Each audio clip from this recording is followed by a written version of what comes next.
समझ नहीं आ रहा अपने सैलरी इंक्रीमेंट का क्या करूं। बेटा इतना क्या सोच रहा है? अपने म्यूचुअल फंड्स के एसआईपी का टॉप अप करा ले। This is the right time. क्या? समझ में नहीं आया। बेटा इतना क्या सोच रहा है? अपने म्यूचुअल फंड्स का एसआईपी टॉपअप करा ले। This is the right time.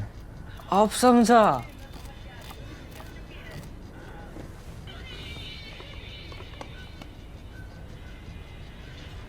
Mutual fund investments are subject to market risks. Read all scheme-related documents carefully. Remember that old line we use so often, particularly as we are getting older, how time flies.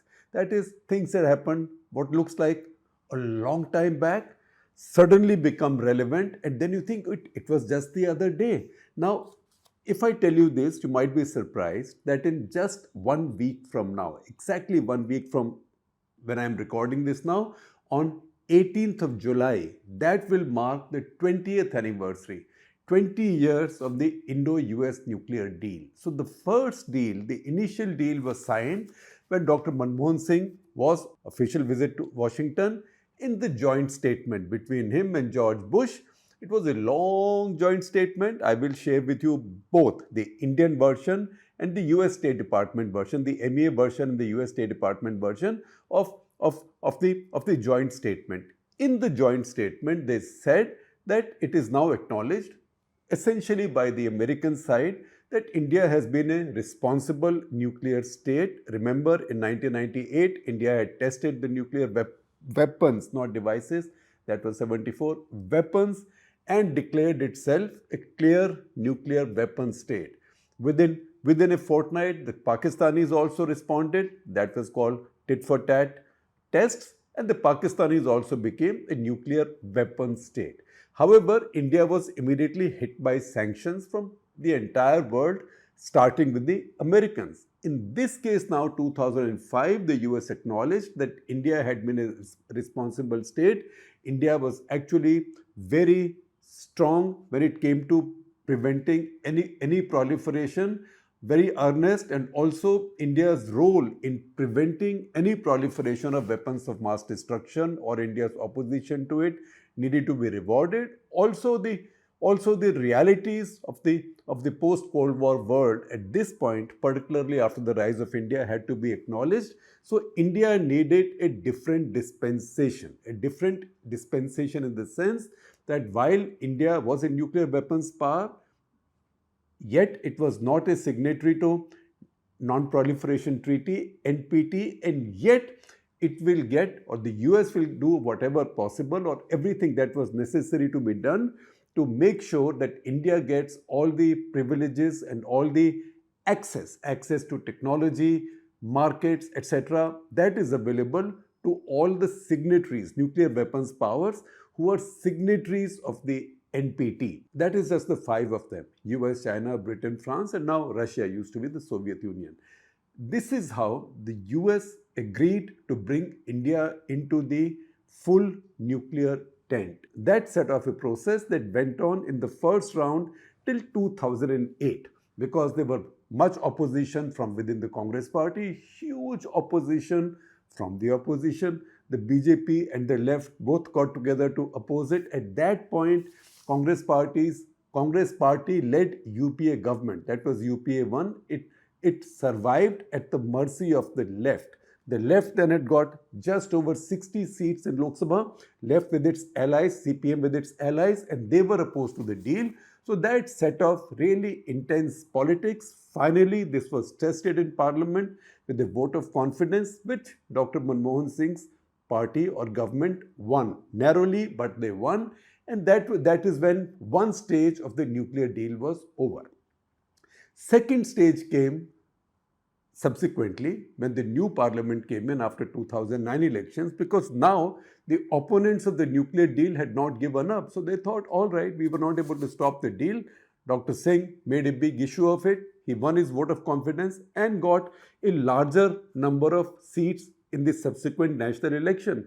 Although some of those opposing the deal had thought that with the deal, Muslims will turn against the Congress party, not just the UPA, but specifically the Congress party. That did not happen. That is something that Asaduddin Owaisi and some others had said, that Muslims will have no problem with this, especially when Dr. APJ Kalam had endorsed the deal. The argument was ideological in one place, and to that extent at least the left was honorable because they were sticking with their ideology. They were anti-American and they gave their anti-Americanism precedence over what many of us saw as the national interest. The BJP was opposing it simply because they had to oppose it.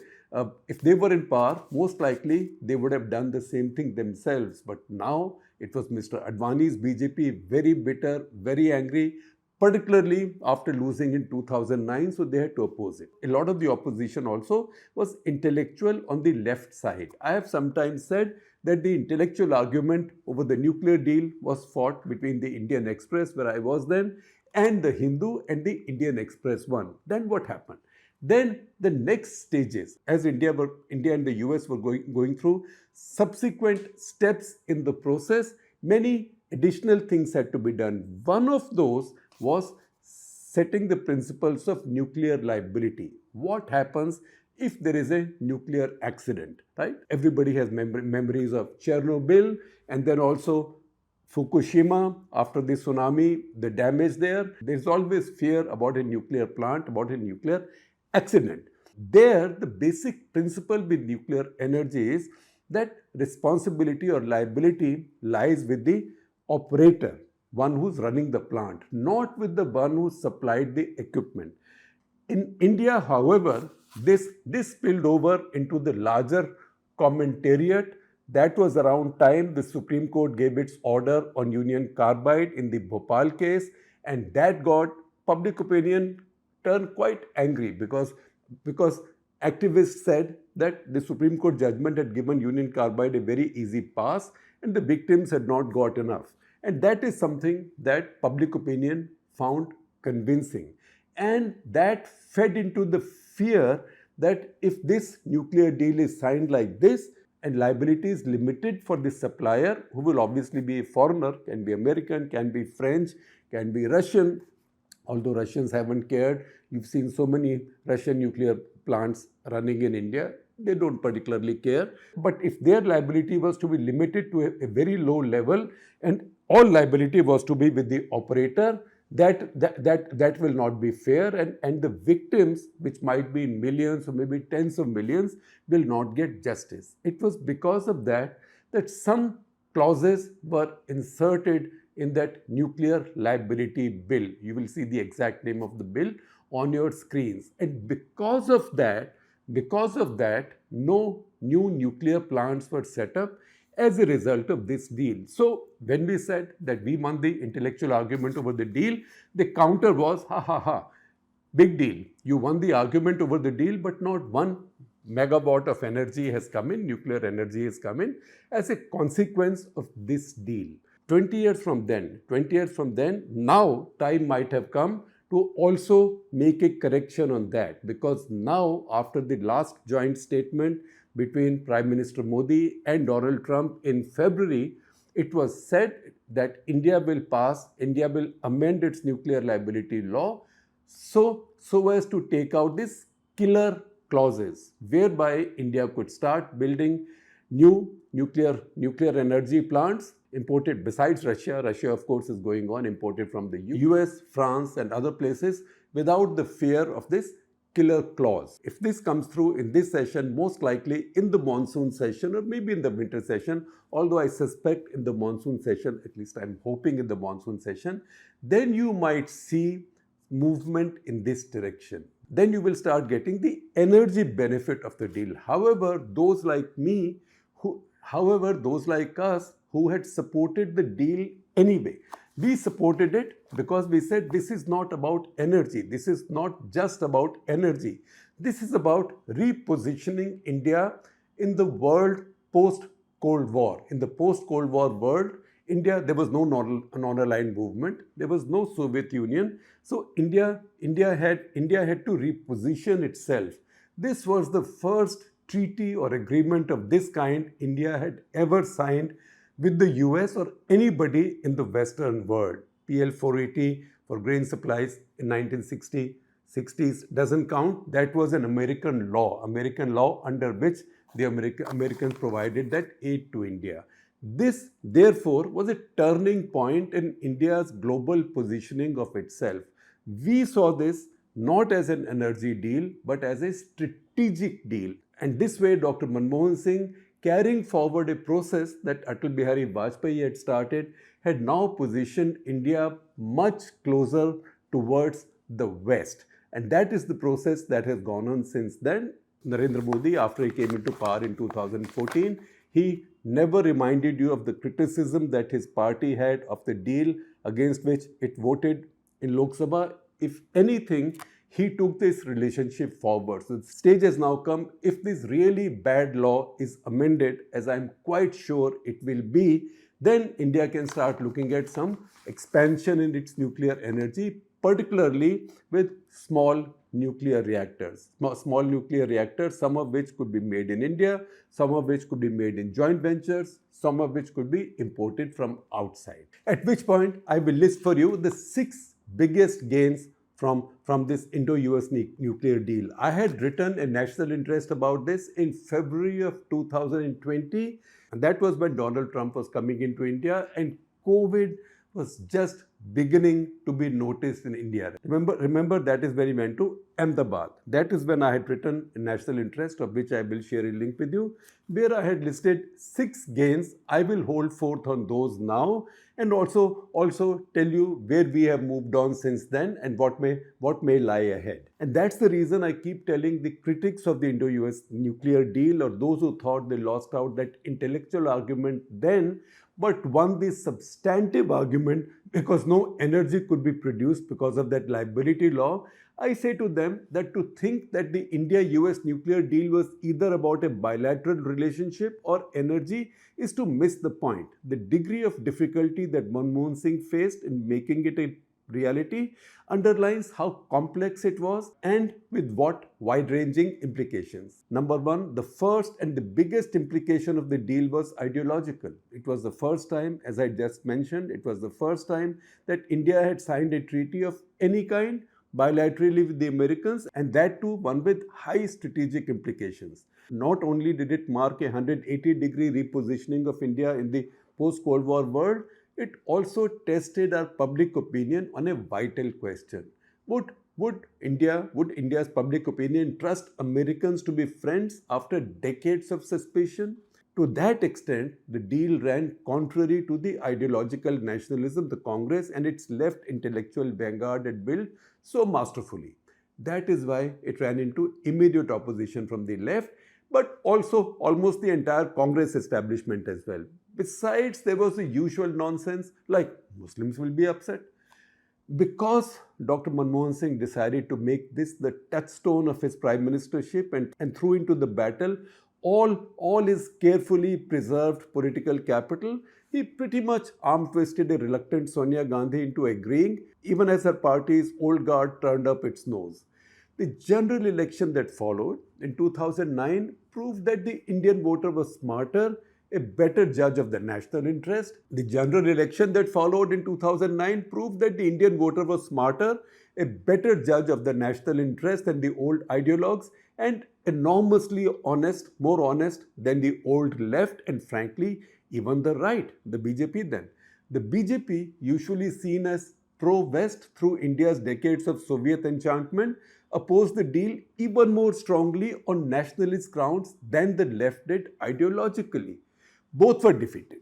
The UPA returned in larger numbers and the ideological ghost of anti-Americanism was buried so deep you do not see it being exhumed. I know in the Trump era there is a lot of talk, there is a lot of irritation, but that ghost is not about to be exhumed. Trump talks a lot more than he does. We'll talk about Trump or how to deal with this new Trump Mark II. That we'll talk about in National Interest maybe next week or the week after. There are ways of dealing with him. It's not all slash and burn.